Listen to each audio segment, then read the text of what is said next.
I've observed a lot of things about this group since the beginning. I say this every year, but I honestly mean it's the best World Congress we've ever had. And the reason is because of you.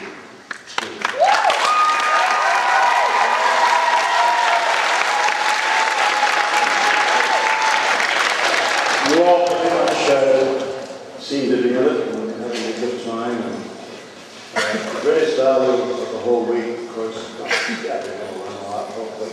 Not just from other people, but a lot about yourself. Some of your attitudes may change. You may focus totally different ways of approaching things. And the most important thing about HOBY is remember, we're not trying to teach you what to think, but how to think and to create possibilities in that. And to realize how important each and every one of you are as an individual. Let me just start by giving you one premise, which is already pretty obvious to all of you. We have many countries here, we have many attitudes, we have many sizes, shapes, and opinions, and that's what makes the whole world tick. And not just in the United States, but the great majority of countries in the world have the freedom to choose. That's especially true in this country. You have, as people that have gone through this program in the United States, the opportunity to stay involved in HOBY as an alumni. You have a great opportunity to put back, perhaps in a couple of years coming on, back as a junior counselor or working at the local level. And that's very, very important to me because the ripple effect of this organization is what has made it grow to where it is now. When you think of the number, 345,000 of you that have gone through this program, I guess you when you're 15, 16 years of age, and the first 15-year-olds are now 62. 46 years, going in 47 years. And we're going to keep doing it until we get it right, okay? But anyway, the reason that we are, and that come to where we are, is because the people that have gone through this program back in the beginning, starting in 1958, thought it was a damn good idea, and they helped me take it to where it is today. The major backbone of this organization are the volunteers. Greatest volunteer army in the world. And I hope that all of you will consider, I want you to do your own thing. I hope you give a little bit back to HOBY. And you've got to have paid staff no matter what you do in order to make that work. At this World Congress,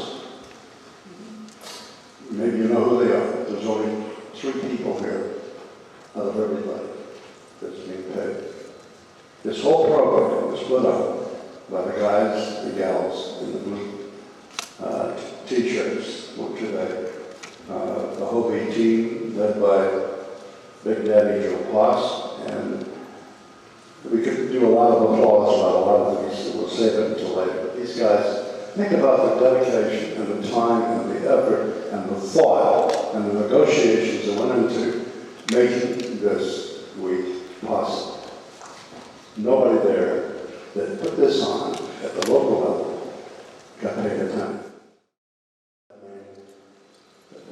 There's reverence for life is evidence in every single one of your faces.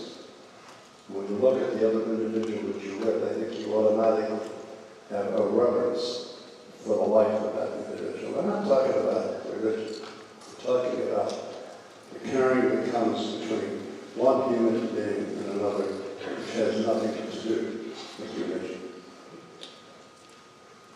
Dr. Schweitzer is worth knowing about, and how he became known.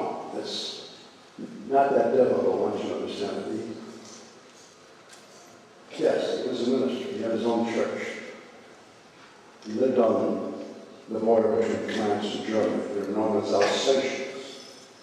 He had his own church, and one morning he woke up and he turned to his wife. He was about 30 years of age. And he said, we're going to give up all of this and we're going to go down to Africa and become missionaries. And he had a calling his lord or whoever his maker was that said, this is something, Albert, that you ought to do. And he made the decision to do it. But being the kind of a person that Albert Schweitzer is, when you read his work, you'll understand it. He decided that he didn't want to just preach the gospel, talk about religion. He wanted to be a very, very practical use. So at age 30, went back to the university and became a doctor, and then went down into Africa. Just as another missionary. There may be 10,000 missionaries in Africa right now, maybe more. That's what he was. What made the difference in terms of him, the Albert Schweitzer that we know and read about in the books that were printed, is that he won the Nobel Peace Prize. He won a lot of prizes. When you win the Nobel Peace Prize, anything you say, anything you do is worldwide news. The press writes it out. So when he won the Nobel Peace Prize, everything this man did became documented, and that's how we came to know who Schweitzer really was, beyond just French equatorial Africa, which is where the money was. One way or the other, he was a great pianist. He loved Bach, and I'll tell you about that later, but he was considered one of the greatest organists at that young age in Europe, and he would combine religion and Bach on the organ when he made different trips around Europe primarily. He only came to the United States once. Who's here from Colorado? Albert Schweitzer was the first person to open the Aspen Institute, and he was asked to come over there and speak at the beginning of that. And he had to go by train, and somehow from New York to Colorado, which was a long trip. It was a very funny story. Schweitzer had very white, bushy hair, huge white walrus mustache. And one way or the other, you'll understand why I'm mentioning that. Because on this train, I think it was between Chicago and Denver, wherever, in those days, the cabins of the couch, there was a couch, and 3 people sat on this side, 3 people sat on that side. Same on the other side of the train. And he was sitting there, and 2 young men came by and saw him, and they came up to him and they said, Dr. Einstein, can we have your autograph? And he did. When you look at his picture, and if you don't remember what Einstein looked like, you would think, well, he looks like Einstein. And Schweitzer, who had a magnificent sense of humor, said to the 2 young men, he said, I'm not Dr. Einstein. Dr. Einstein is a very major, big thinker. He's a brilliant man. But I happen to know him very well. So would you like his autograph? He signed, Einstein instead of his own name. That's kind of a fun subject. Anyway, I had the privilege of, it's too long to tell, but one way or the other, through a strange set of circumstances, an individual that knew him quite well, and I were having lunch, Mom and cousins. By the way, there's another man I had a chance to read about in the library. Norman Cousins at the time was the publisher and editor of the Saturday Review of Literature, which is a think tank type magazine. And I first met Norman when he came out to a reception at UCLA. And the reception were people that subscribed to this. And again, it was a very deep think tank type magazine. And he came over and he was just amazed that Wyatt Earp was reading this magazine. So he came over and started talking. And he invited me the next time I was in New York to have breakfast or lunch. Next time I had lunch with him when I was there. 2 or 3 trips later, having now had 3 or 4 lunches with him for breakfast. He had just returned from his 3rd trip visiting Schweitzer, and he was telling me about that. And said something pretty simple, when is a real king? I'd like to meet someday. At that point in time, I had my share of kings and queens around the world because of the films that I did. And the counts, and also my share of the little counts. When he said, Bob, why don't you over and say hello? I said, sure. Drop off in the middle of Africa and try to find it. And he said, well, it's not that difficult, it's on the Ogo. Anyway, we went on talking about other topics. And about 6 weeks later, and this is really interesting because it's basically the birth of HOBY in Canada. We're Canadians. Okay. I happen to be doing a horse show, actually a circus up in Winnipeg. We used to do horse shows, rodeos, circuses, whatever, like an extra buck when we weren't coming. And I was up there headlining a circus.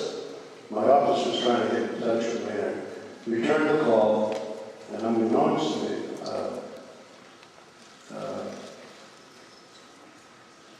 they had a message that Norman was trying to reach me.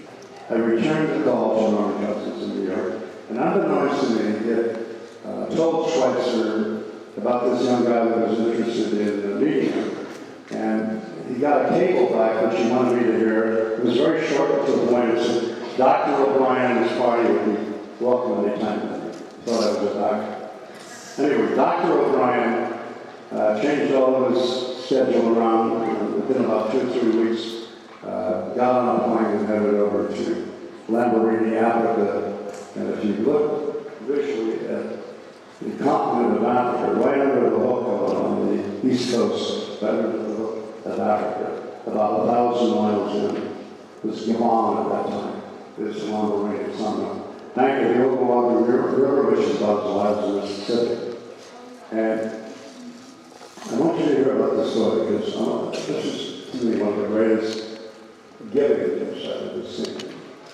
The transportation that was provided to get doctors, nurses, idiots like me, upstream, about 9 miles to where the clinic was this huge pirogue, from here over to the second pole over there. And it was cut out of a huge log, and it was paddle powered by 6 natives. Now, the guy that picked me up kind of looked like what I expected. It was a doctor. That turned out to be an English doctor. He had a pit helmet, tacky shirt, tacky shorts, and stockings rolled up above his calves. He looked like a great big old Boy Scout. And he took me down, it was a dirt airstrip, and the nose was literally touching the end of the jungle when we landed. Took me down to the river, put me into this pirogue, and there were 6 natives that provided the paddle power. Now, they looked like nothing I expected to see. It wasn't a line caught among them. They all had on baseball hats or T-shirts or sandal shorts. One of them had a Texas type T-shirt. I don't know where he got it. That's what he was wearing when we were jumping.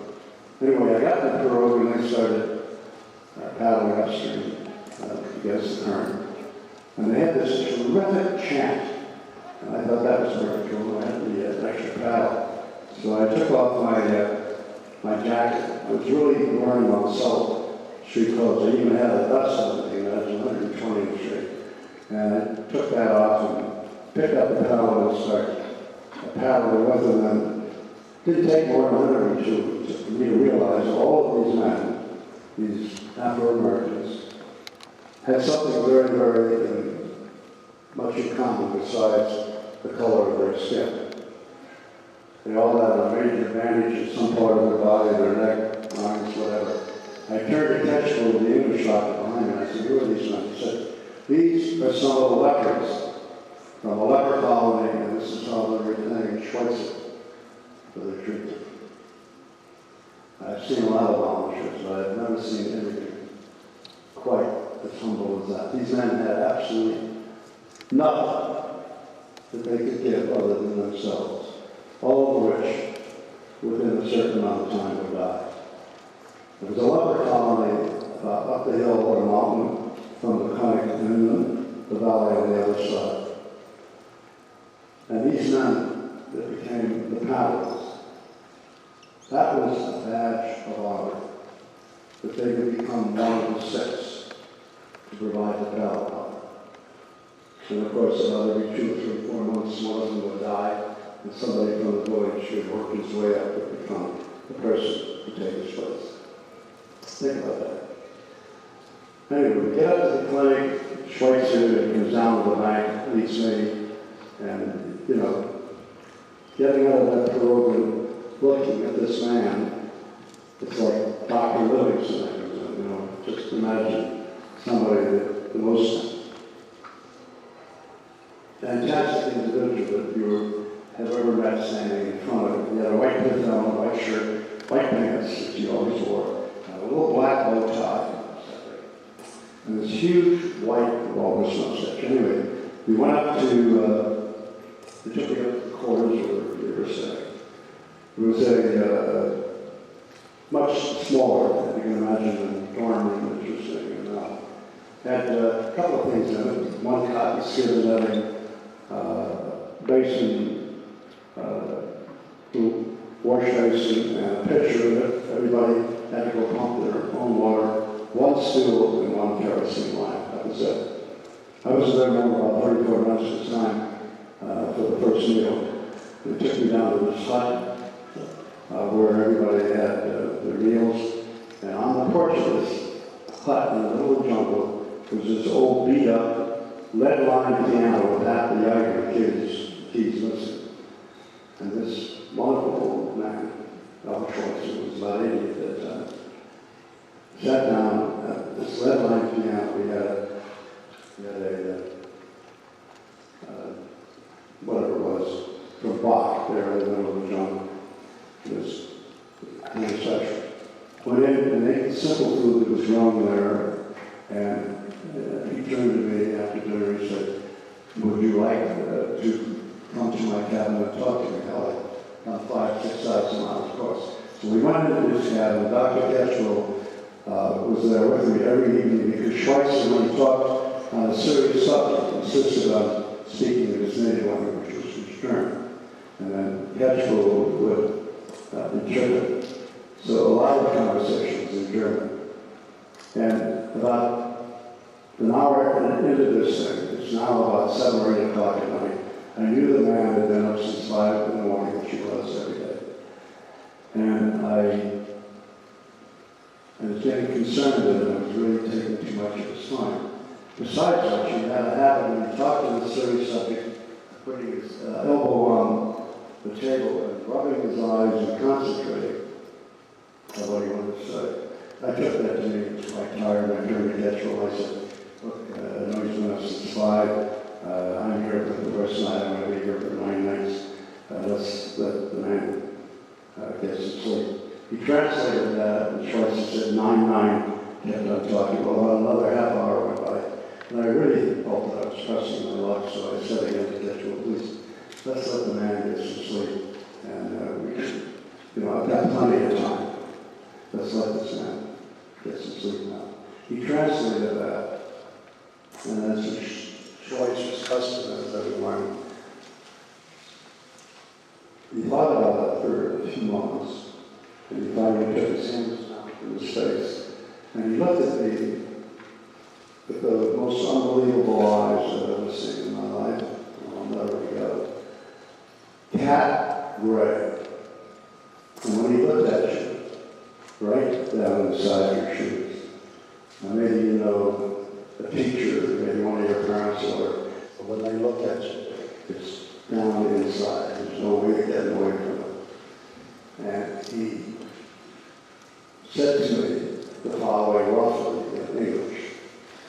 He said, "You're a young man that has come to visit me from the United States of America." He never just said the United States. It was always the United States of America. He said, "You're the first young person from the United States of America that has made the effort to come visit me." 50 years was a lot of effort. Anyway, he said, "You're from the United States of America, and it's extremely important that the United States of America take a leadership role in bringing peace to this world.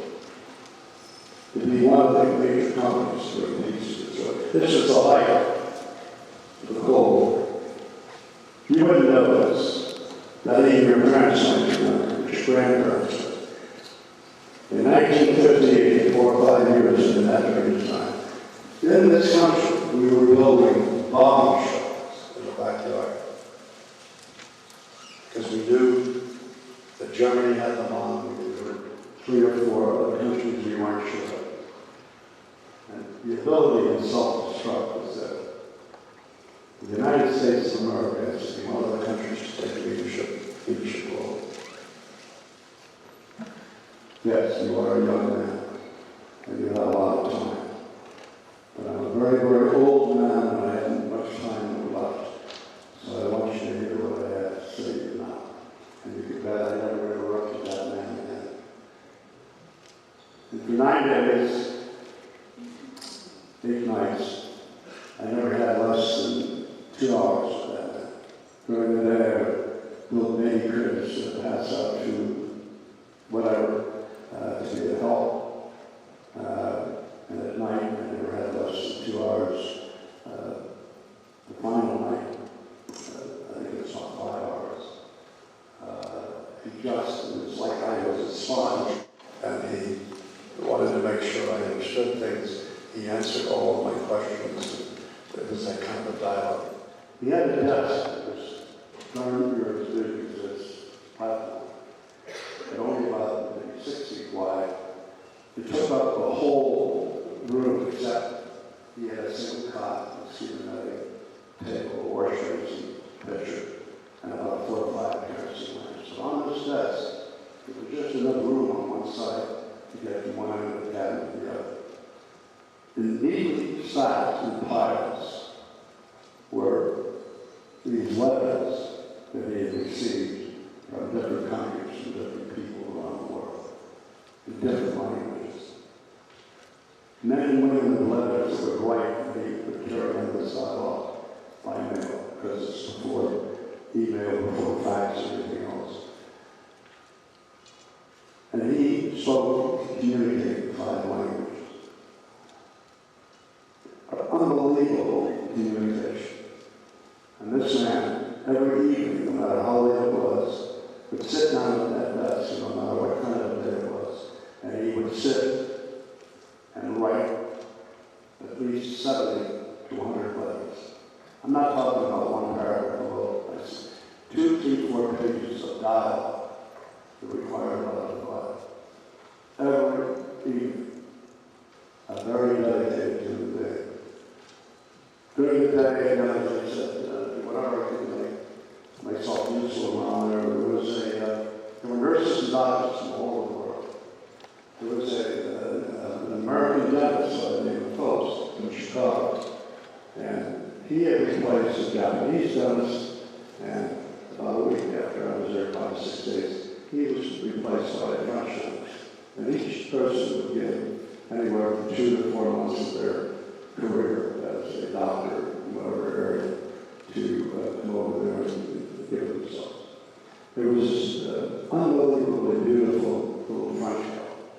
She was a nurse, and she was about 22 years, 24 years old. And on a scale of 10, she was about 22. Every morning, it was her job. She'd get up in the morning, have breakfast, and she'd pack a lunch or whatever. And she would go up the mountains and back to the clinic and down into the valley on the other side where the leper colony was. And while she was there, she was the one that supervised and attended to the leper colony. So she asked me if I'd like to join her one day. And I said, yeah, sure.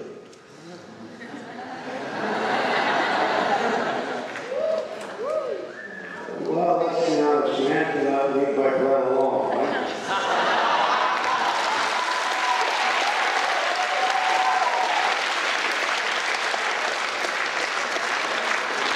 Hey, whatever it takes. Speaking of that, okay, let me give you something else about Hoby. We now have a little over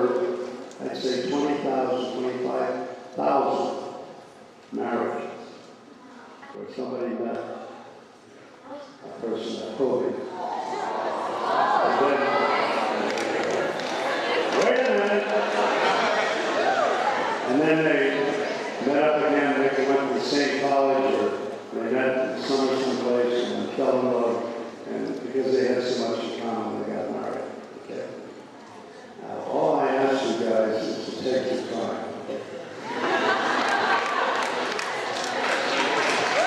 Take your time.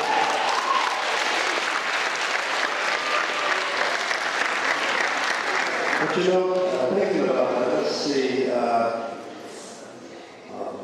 15, 16, out of college when they're about 23, 24, married when they're maybe 26 or 27, maybe 2 years later, you got your first kid. Let's see, that's 15. So I got another 30 years, okay, in order to see two kids.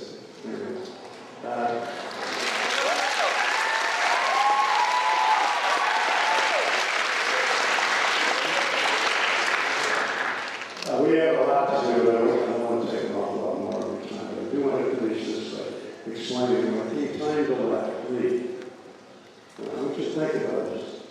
Think about having that experience, being a guy that had so much in life, television, film, all that jazz. I've been through that, and what a magnificent experience.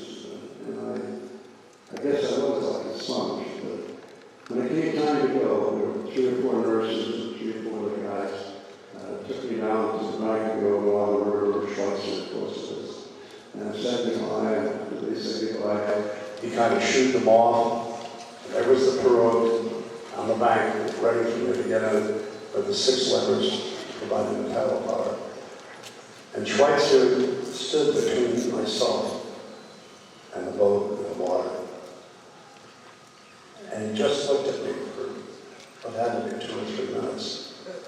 I know that he wants to say something, and I know I want to say something. I don't know what the hell I'm going to say. For whatever reason, out of courtesy, whatever, I knew he wanted to say something. And he finally reached over and took my hands, both of his, and just kind of held them tightly, and a little bit of movement like that. And looked at me with those unbelievable eyes, never ever blinking. And it was the most embarrassing moment I've ever had in my life. It had to be 3 or 4 minutes where he just held my hand and looked at me. Wow. And he finally said the most simple of things, which became the greatest challenge I've ever had in my life. He finally said, "Hugh, what are you going to do with this?" Meaning, what are you going to do with this experience? Well, I had no answer to that. And wow. And it just kind of mumbled something. And he finally smiled and gave me a hug, which was the beginning of HOBY hugs. And turned me around and put me in with the pirogue. And we took off downstream with these 6 levers, paddle bar. And every time I turned back to look, that man stood on the bank there, watching me go, until we went about, I guess, half a mile, quarter mile down the road, went around the bend, and that's the last time I ever saw him. But he stood there, and of course, the further away he got, the smaller the figure got with a white helmet, longest mustache, with a black tie, and a white shirt, black pants. And he just was watching me go all by himself until we went out of sight, and just at this little way. Watching me go with such great expectation. I've never felt anything like that. Went downstream, got out of the pirogue, got into a private room, what they call bushwhacking, one prop. Took me to about 300 miles to to the nearest airport, which took me to Douala, which is under the hook of Africa. From Douala, caught a plane to New York, and from New York to Los Angeles. It took me over 48 hours to get back home. Over 48 hours. So I had a lot of time to think up on that point all by myself about the hell I am going to do about it. And what an experience this has been. It's not that I wasn't doing it. I was actually very active in many areas. I was on the National Board of Boys Club. I was National Campaign Chairman for Cystic Fibrosis. I was California Chairman for American Cancer Society. But in all those situations, the showbiz guy would go around pat volunteers on the back. But the workings and the involvement in the actual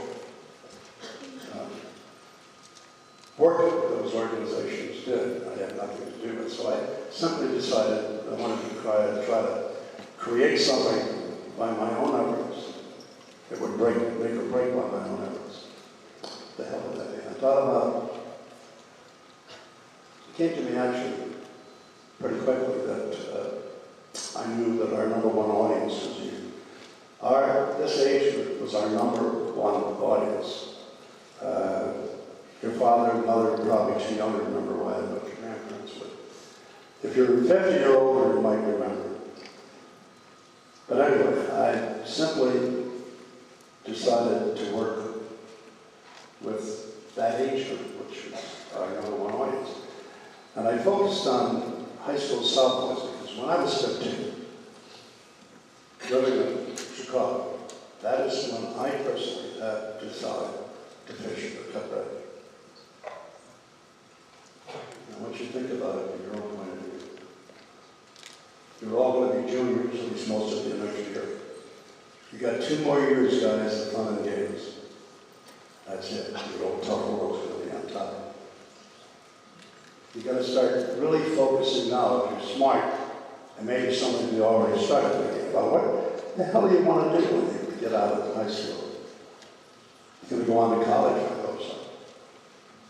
And by the way, of the 335,000 that have been through this program, 100% have graduated from high school.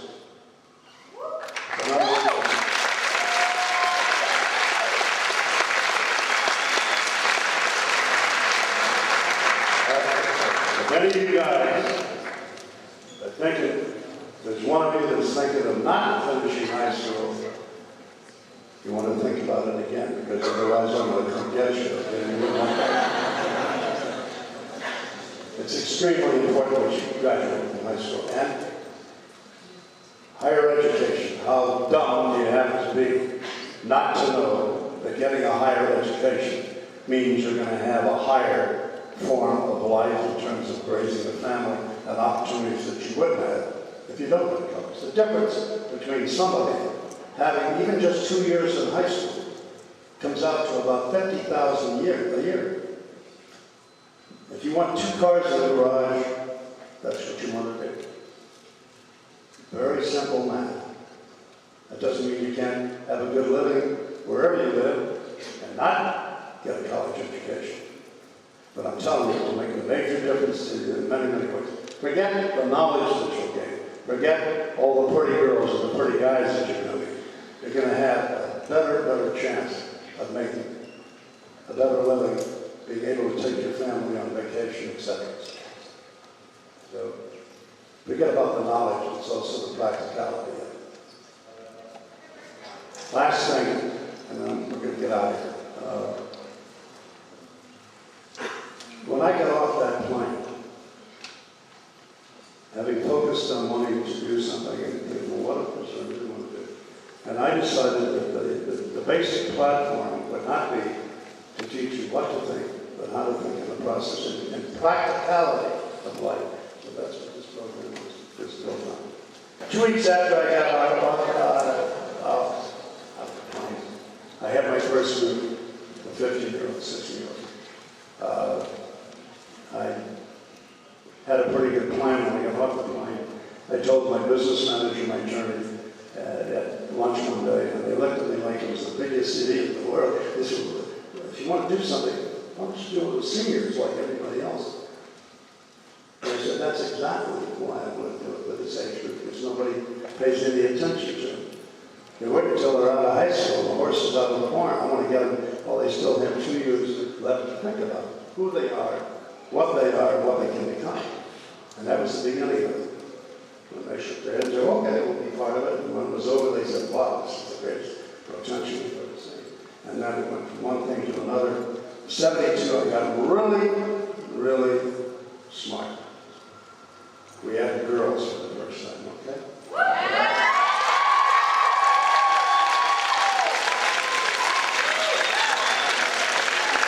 Then we started at the state seminar concept, and the service organizations like the JCs and the Optimists and the Lions and the Kiwanis, General Federation of Women's Club, saw this as a great potential for their organizations and a way to recruit for their service organizations. And one thing led to another, and the next thing you know, I was having HOBYs coming back as counselors, facilitators, chairman. This year, 72 sites in the United States alone. Out of the 72 HOBY sites, 60 were run by a HOBY alumni who are now in their 30s, 40s, 50s that are now putting back. Think about the unbelievable ripple effect. And it all comes down to one thing. HOBY is not a disease. The patient lives one hell of a long time. Okay? I already know that as a drill instructor and all that jazz. But after I took about 6 platoons through, I asked for a line company, which means a company that was preparing for combat war. I wound up in tanks, went to tank school, 5th Tank Battalion, Camp Pendleton, 5th Marine Division. About 2 weeks before we were supposed to ship out, the colonel that was in charge of the 5th Tank Battalion, I was in charge of reconnaissance, worked off of a Jeep with a 50 caliber, the radio on the back end of it. He called me into his office in tent, actually, and said, we got to have somebody from the 5th Division take a fleet appointment to the Naval Academy. You're head. I had nothing to say about it. And they sent me back to Bainbridge, Maryland, to prepare to take the Naval exam. My outfit shipped out. They landed on Ewo. Every Jeep, including mine, was blown apart. So I wouldn't be here now if that hadn't happened. And the reason I'm mentioning this is that life is like that. Things happen that you have absolutely nothing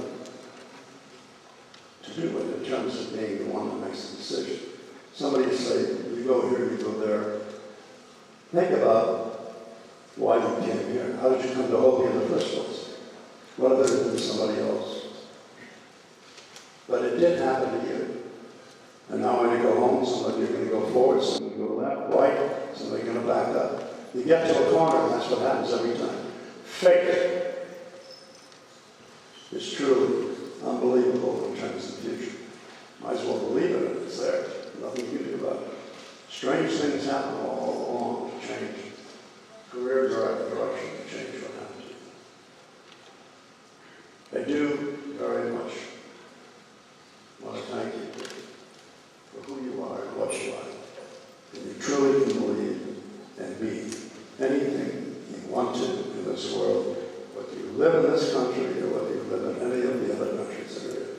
Because you, as an individual, are totally free. The other reason that you're very special in life, and this is absolutely gospel truth. I think you know it inside, you may not have expressed it, but really not much about it. But you're here and you're special because you have very, very special parents. That's true. When you get home, when you see them for the first time, I want you to give them the biggest HOBY hug. That's true. Now, the other thing is to look him in the eye. And this is not just a suggestion, but it's also a question. When is the last time you looked your mom or your dad in the eye and said, I love you very much? Or your brother or your sister? Or how about a coach or a teacher that's not something? Have the guts to show that emotion. And if it brings a little tear, that's okay. Hell, I cry at basketball games. The point is, take the time now, my friends. I am going to be 80 in April. And I have lost a tremendous number of dear friends. And the others may go after me before me, but every 3 or 4 months now, I lose somebody that I knew. My grandmother, who was my best pal, she used to have me come over to her apartment once in a while, especially when she knew I was having a problem with my dad at home. And she'd make this great food, and wow. And this one Friday night, she wanted me to come over. And I said, I can't make it tonight, because I got something I got to do something with her. She died on Sunday. My point is, don't wait. If you care about somebody, show them now.